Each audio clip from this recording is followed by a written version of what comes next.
We're in the Gospel of Luke, chapter 9, verse 27 to 36.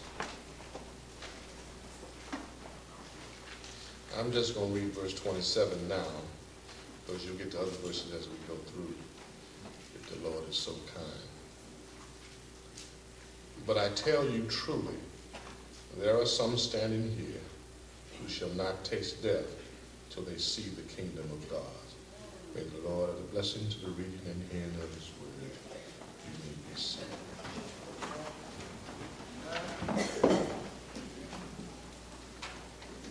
I want to talk to you from the topic, just a foretaste. Just a foretaste. When I was being raised, growing up, my grandmama Pookie stayed with us. And this time of year especially, we knew that it was fitting to be cake time. And she would, back then, they didn't have all the contraptions that they have now. She had a pot. She, they used to have them black skillets, and then they had some iron pots, and they'd have a small pot, a medium pot, and a big pot, and they'd have a handle on it.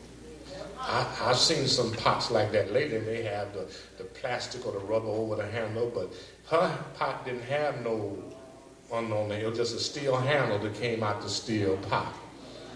And they didn't have back then, at least we didn't have in our house, we didn't have them hand mittens you put on and all that.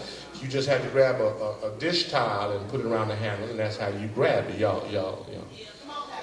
And she would go to the pantry, and there'd be this brown chocolate-looking box with the white letters Hershey on it.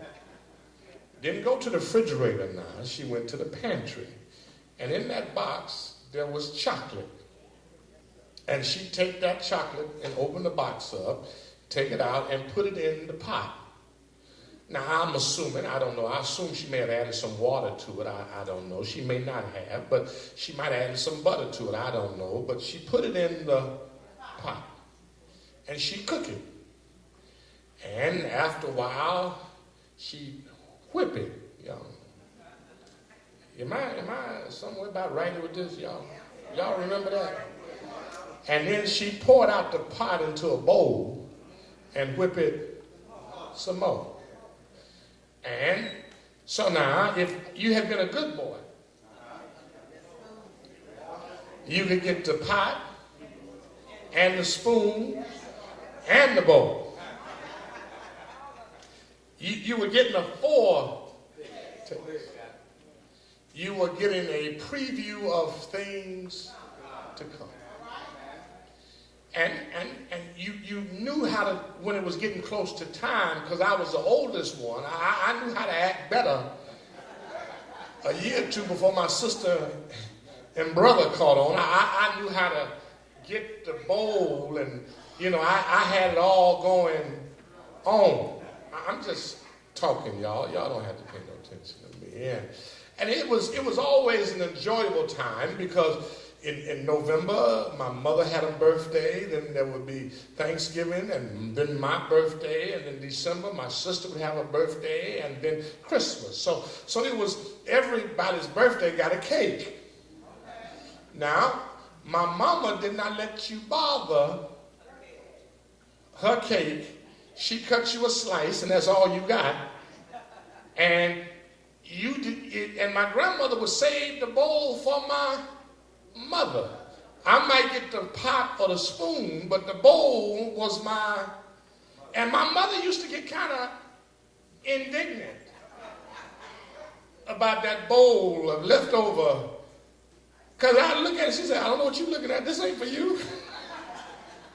This is mine. This is for me.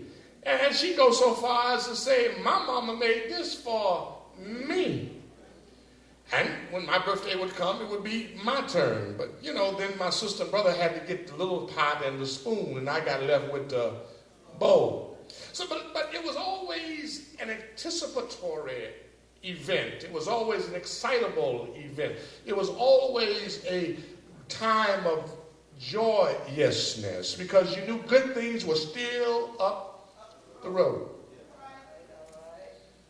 Today's text, we are dealing with Jesus, and it's the tail end of last Sunday's text, the occurrence that you had when him talking to his disciples about being ashamed of him and the reality that that's not allowable, that you make a commitment to him. It's a full commitment, taking up the cross and following him, not part of the way, but all of the way. And then he comes to them and he says, and I tell you, you notice when he says truly, that means seriously, that means for real. He says, I tell you that there are some standing here right now who shall not taste death until they see the kingdom of God.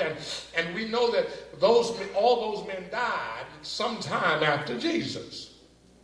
But what he is telling them, that in a few days, they're going to get a foretaste of the kingdom of God.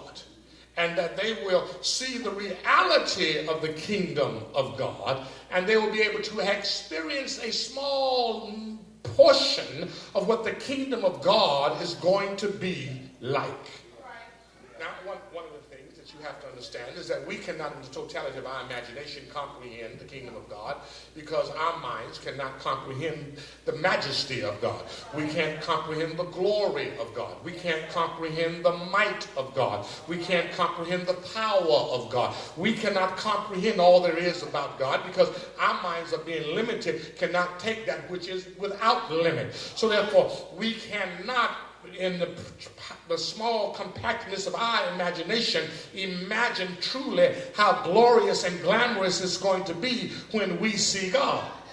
You can think of the Oscar nights and the stars walking down the red carpet, or you can think of Vegas and how bright the lights shine at night. Still, that is nothing. That's infinitesimal and is small compared to how great and grand and glorious it's going to be when the kingdom of God is established. So he says, some of you are going to be standing right here now, shall not taste death till you see the kingdom of God. Verse 28 says about 8 days later. Mark says 6. Luke says 8. That's not a difficult thing to comprehend. Luke and Mark don't count the same. It's just 2 days difference. That's all. They don't count the same. Mark counts the days in between. Luke counts the day of the transfiguration, and then Luke counts the day of this announcement, then Luke counts the day of the transfiguration. So if you count all days as 8, if you just count the days in between, it's 6. Did y'all get that? Did y'all get that? Some people count this week to next week 7 days. Some people count this week to next week 8 days. Am I making sense now? I just want to make sure you can comprehend what the difference is. I don't want somebody to trip you up the road with their doctrine talking about the Bible is incorrect because they can't even get the days straight. No, it's just a little bit of simplistic mathematics, and that's all that is. And he says, now it came to pass after 8 days that these sayings, that he took Peter, John, and James and went up to the mountain to pray. Now, I just want you to understand. And throughout Luke constantly reiterates himself. You'll find him reiterating over and over and over again the necessity of prayer. And I want you to understand that you can't live your life and move in this world that we live in and not have at some point a point of reference of intimacy with God where you communicate to him what you truly feel about everything that's going on. The reason so many of you go to psychiatrists and psychologists is because you don't take the time to do the same conversation with God that you do with them. If you would tell God what you mad about with your mama and how she mistreated you when you were coming up, you wouldn't spend all that time and money trying to tell a psychiatrist so the psychiatrist could get clear in your understanding what's really going on with you. Because see, once you tell God about it, one, you don't have to worry about nobody else knowing nothing else about it.